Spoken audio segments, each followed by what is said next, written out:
regulatórios da educação básica. Mas antes, nós temos que informar que os marcos regulatórios são indicativos de que as medidas de regulações operadas na educação básica brasileira foram transformadas com o passar do tempo. Elas são formulações legais influenciadas pelo cenário político e econômico de cada período e, portanto, devem ser situadas e compreendidas dentro do contexto que as origina.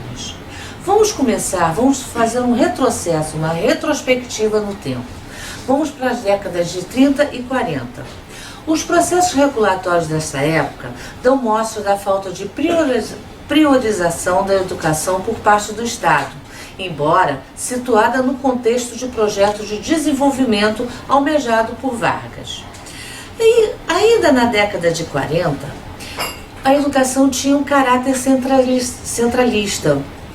Ele era fortemente burocratizada, dualista, separando o ensino secundário destinado às elites condutoras do ensino profissional, que era destinado ao povo, conduzindo e concedendo apenas ao ramo secundário a prerrogativa de acesso a qualquer carreira de nível superior. Já nas décadas de 60 e 70, que foi o período da ditadura militar, democratizou-se o acesso à educação no Brasil, porém, dentro de interesses de mercado e privatização de ensino. Com a expansão do acesso à educação, ocorreu a defasagem da qualidade de ensino. Nessa conjuntura, como afirma Savani, nosso grande educador, sob estratégia de autoritarismo, se delinearam as novas modificações das organizações do ensino. Já na década de 80, precisamente em 1988, com a Constituição que nós temos atual, surge representando o marco de redemocratização do Brasil pós-governo militar, o direito social público à educação, reafirmando como sendo direito e dever do Estado, da família e da sociedade a educação dos nossos jovens.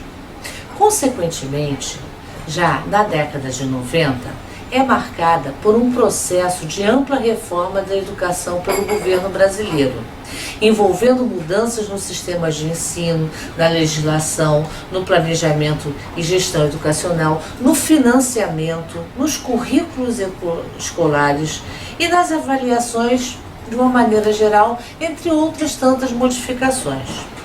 Percebe-se que, de 2000 para cá, foram alavancadas várias políticas públicas no cenário educativo. Podemos destacar o gerenciamento dos recursos financeiros, sendo este um marco da legislação educacional que objetiva a qualidade do ensino. Mas quando a gente fala em tudo isso, nós temos que nos reportar também à nossa lei maior, que é a LDB. Ela foi criada em 96 com o número de Lei 93/94. Foi criada em dezembro. E, ao decorrer desses anos, houveram 41 modificações. Muitas modificações significativas para a educação básica. O ensino religioso, que ele é facultativo nas escolas, ele é facultativo para os alunos, mas as escolas confessionais eles são obrigatórios. A transferência é ex officio, que pode ser feita em qualquer época do ano. A notificação sobre as faltas escolares aos órgãos da Justiça, como o Conselho Tutelar. Se a criança ou adolescente tiverem com mais de 25% de falta, eles têm que ser comunicados ao Conselho Tutelar, para que já haja as providências legais. Houve também, e esse é um ponto assim primordial, que foram até duas modificações, a educação física obrigatória na grade curricular e a prática da educação física nos casos facultativos.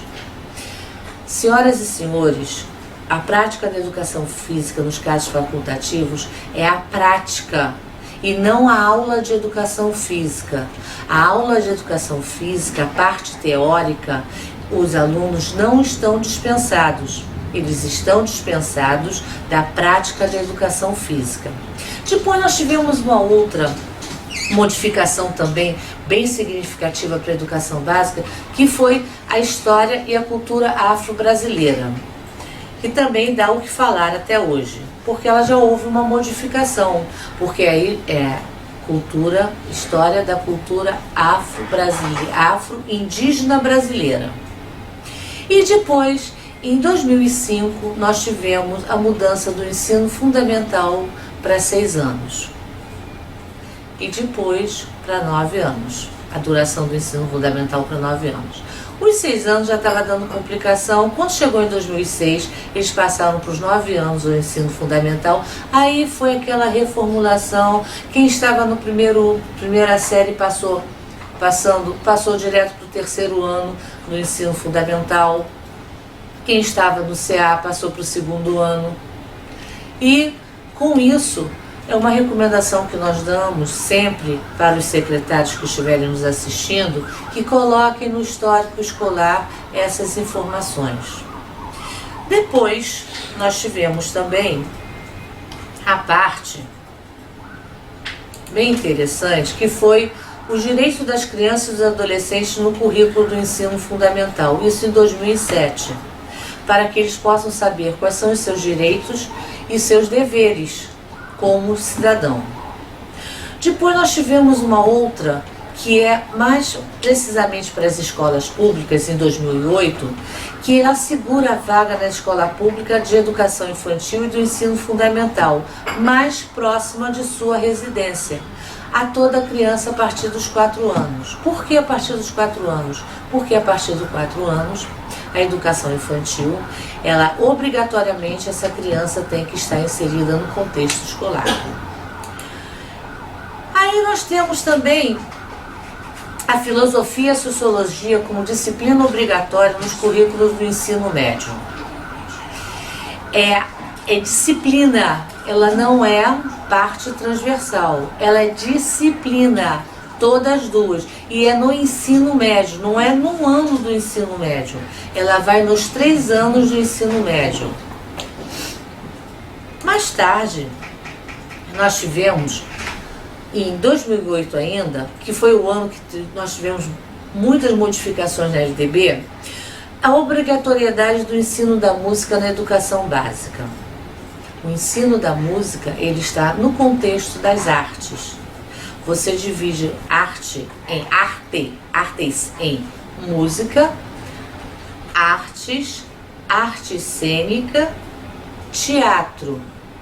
São os 4 modalidades dentro da artes.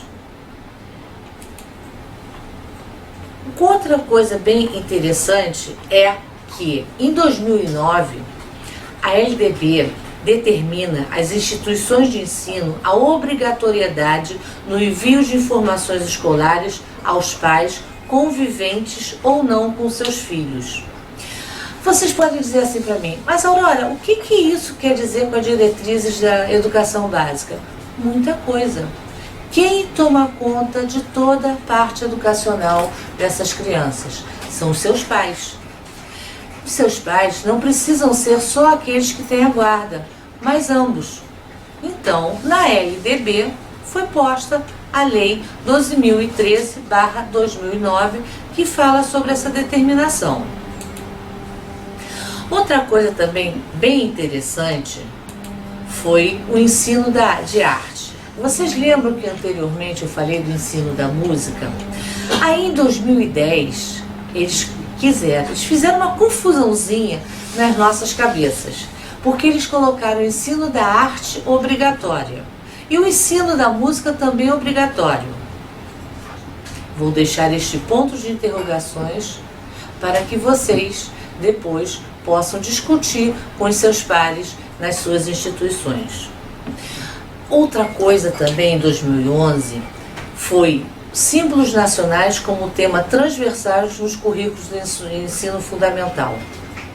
Os símbolos nacionais, se vocês perguntarem para as suas crianças, eles não vão saber quais são. Aliás, eu faço uma indagação para vocês. Quais são os símbolos nacionais, hein? Vamos pensar um pouquinho? Eu não vou responder para vocês, eu vou deixar isso para que vocês pensem e depois até me mandem um e-mail. E eu esqueci. E vou fazer outra. Todos vocês sabem cantar o hino nacional brasileiro? Nossa, Aurora, você está fazendo perguntas bobas. Pense um pouquinho nisso. Faça uma pesquisa dentro da sua instituição. Se todos os professores, se seu corpo docente, seu corpo discente, os seus funcionários de uma maneira geral, o seu corpo técnico, conhecem o hino nacional brasileiro e os símbolos nacionais. Aí vocês vão entender por que da importância desta lei em 2011.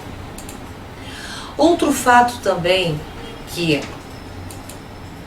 nós tivemos e que já foi infelizmente retirado, foi em 2012, você tinha que ensinar alguma coisa sobre defesa civil, sobre a política nacional da proteção da defesa civil, mas ela foi retirada agora desse contexto. Em 2013, a LDB estabeleceu as diretrizes e bases para dispor sobre a formação dos profissionais de educação e de outras providências. Houve uma reformulação na parte da formação dos profissionais. E já em 2014, ele acrescenta o parágrafo 8 no artigo 26, que estabelece as diretrizes e bases da educação nacional para obrigar a exibição de filmes de produção nacional nas escolas de educação básica. Você tem que ter pelo menos 20 horas de filmes passados por mês na sua instituição de ensino. Por que os filmes nacionais? Para você ter uma base, porque nós temos vários filmes nacionais bem interessantes que falam sobre a educação. Vou passar depois para vocês, pelos e-mails que vocês cadastraram, uma listinha dos filmes relacionados pelo MEC. Aí, em 2014 ainda, houve uma alteração do Estatuto da Criança e do Adolescente para estabelecer o direito de serem educados e cuidados sem o uso de castigos físicos ou de tratamento cruel ou degradante. Por que está na LDB? Porque é uma maneira, as escolas elas têm que tomar cuidado com seus alunos ou vigiá-los para ver se realmente não estão sendo agredidos por seus pais. Qualquer comportamento diferente, vocês têm que acionar o conselho tutelar. Marcas, não, eu caí da escada todo dia, as crianças aparecendo com uma marca roxa. Fiquem prestando atenção, porque se vocês não denunciarem, se vocês não fizerem qualquer coisa, vocês também vão ser enquadrados como co-réus. Uma outra coisa também bem interessante foi a nossa parte da altas habilidades e superdotação. Em 2015, a Lei 13.234, ela fala sobre a identificação e cadastramento do atendimento na educação básica dos alunos com altas habilidades ou superdotação. Não é que eles tenham que ficar isolados, eles têm que se sociabilizar com os demais alunos. De novo, em 2016, houve uma alteração referente ao ensino da arte. E, finalmente, a nossa última alteração em 2017, que ela trata do ensino médio nas escolas. Isso foi um apanhado geral dessas modificações que houveram nas diretrizes curriculares. Agora vamos falar um pouquinho sobre as diretrizes curriculares da educação infantil. Quem tem escolinha com educação infantil, vocês têm alguns detalhes que vocês têm que ver agora. A frequência, o currículo a sociabilização das crianças, o entorno do que está acontecendo em torno dessas crianças. E quando termina a fase da educação infantil, vocês têm que enviar uma documentação para o primeiro ano do ensino fundamental, informando que esta criança foi avaliada na educação infantil. Não é dar uma nota, porque todas as crianças, a partir de 6 anos, elas têm que estar no ensino fundamental, no primeiro ano do ensino fundamental. Mas é para que as escolas tenham uma noção de como essa criança ela está inserida nesse contexto. Ela foi bem socializada? Ela tem hábitos e costumes bons? Ela responde? Ela é agressiva? Todo aquele histórico que vocês já fazem, aquele boletim que vocês mandam para os pais, ou no final do ano, ou bimestralmente ou trimestralmente, vocês devem repassar isso também para as escolas. Esse é o ponto das diretrizes da educação infantil. As diretrizes da educação fundamental, nós vimos aqui vários deles. Nós temos o estudo da arte, nós temos a educação física, nós temos, além de tudo isso que já foi dito, nós temos a base curricular. Como vocês estão trabalhando com a base curricular dentro das suas instituições? Eu sugiro que vocês peguem as diretrizes e bases do ensino fundamental e vocês deem uma olhada. Porque isso vai repercutir quando está sendo discutido as diretrizes e bases curriculares do ensino médio. Existe sempre uma interligação do ensino fundamental, educação infantil, ensino fundamental e ensino médio. O ensino médio, o governo está prometendo que até o final de 2017 ele será lançado. Estamos esperando ansiosamente. E temos agora também uma novidade, a educação à distância dentro das escolas de educação básica. Anteriormente, ela era só feita para casos especiais. Agora, no ensino médio, você pode trabalhar com temas transversais da educação à distância. Ai, Aurora, mas como é que eu posso fazer isso? Isso nós podemos detalhar para vocês, vocês mandando um e-mail para o Instituto de Pesquisas Avançadas em Educação, vocês vão ter um detalhamento maior sobre como vocês podem fazer isso. O e-mail é ipai@ipai.com.br. E essa reforma do ensino médio, ela veio num momento bem interessante. Nossa, nós vamos agora ter que dar tempo integral para o ensino médio? Sim, mas a maioria das escolas já fazem isso. Se vocês pensarem bem, o ensino médio de vocês tem quanto tempo? Quantas horas diárias? A maioria está dando entre 5, 6, 7 horas diárias. O nosso adolescente, ele já está se acostumando a ficar para fazer isso. Então, nessa parte não vai ser uma modificação muito radical. Agora, vocês podem ter a implementação do ensino técnico dentro do ensino médio, ele vai ser uma parte bem interessante, porque vocês podem trabalhar com parcerias, até com as instituições de ensino superior. Comecem a pensar isso, porque nós temos 2 anos, até 2020, para fazer todas essas modificações. Mas a partir do ano que vem, você já tem que começar a pensar em aumentar gradativamente a sua carga horária. Eu espero que tenham ajudado vocês em discernir algumas dúvidas, ou então incutir na cabecinha de vocês mais dúvidas sobre isso.